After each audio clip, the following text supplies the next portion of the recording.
महाराजा अग्रसेन ने समझाया man power कैसे सिलेक्ट करनी है। जब आप ठेले से सब्जी भी खरीदते हो ना, तो भी उलट पुलट के ढंग से देख के सिलेक्ट करके सब्जी लेते हो।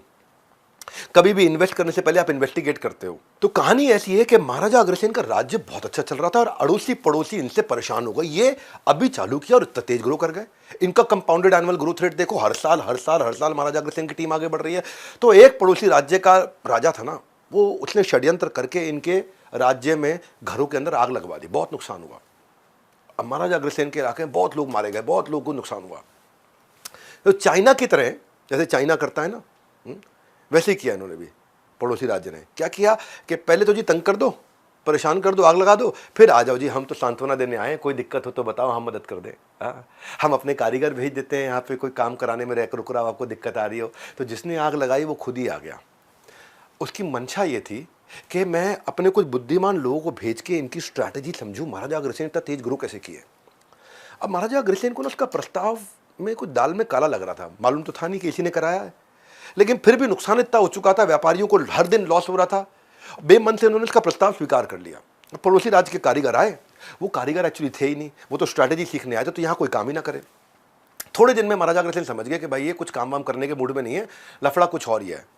तो उन्होंने क्या किया, महाराजा अग्रसेन ने कहा इन सबको तो भगा दो यहां से, अपनी नई टीम बनाओ और 4 चीजें देखो। पहली चीज कि कुछ ऐसे लोग मिलेंगे जिनके अंदर काम करने की इच्छा भी है और क्षमता भी है, इन लोगों से तुरंत काम कराओ।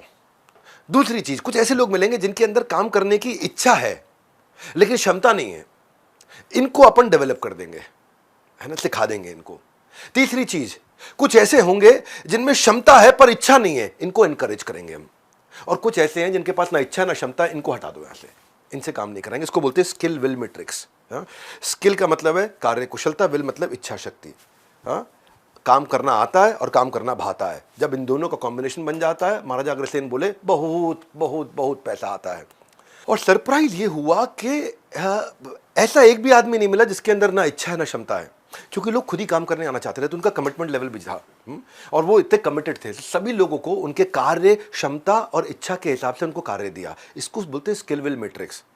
अब फायदा ये हुआ कि पैसा अपने राज्य से बाहर भी नहीं जा रहा था, अपने ही राज्य के लोग डेवलप हो रहे थे, अपने ही अंदर अपने ही एम्प्लॉइज, अपने ही खुद के लोग काम कर रहे थे, और वो अपना ही राज्य बढ़ने लगा, जिसको मेक इन इंडिया बोलते हैं आज हमारे भारत के अंदर, के भाई हमारे देश के अंदर ही मैन्युफैक्चरिंग होती रहे, made in India, make in India, और जिससे प्रोग्रेस और ज़्यादा होने लगी।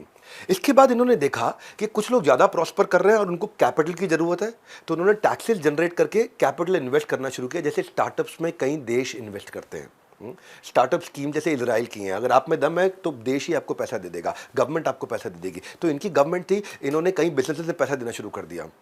तो इन्होंने मॉडल क्या बिल्ड किया, ये देखना है कि किसको मुझे मैनेज करना है, किसको मुझे कोच करना है, किसको मुझे डेलीगेट करना है, किसको सपोर्ट करना है, किसको मेंटर करना है, किसको डायरेक्ट करना है। तो मैन पावर को उसी के हिसाब से इन्होंने एंगेज किया और उनको बोला कि अपने प्रॉफिट्स को वापस री इन्वेस्ट करना शुरू करो, उस तभी प्रॉफिट आएगा। और आपने क्या प्राइसिंग रखनी, क्या पोजिशनिंग रखनी है, सारे स्टार्टअप ये डिकोड नहीं कर पाते, जो आज डिकोड नहीं कर पाते, जो उस टाइम पे इन्होंने सिखाया।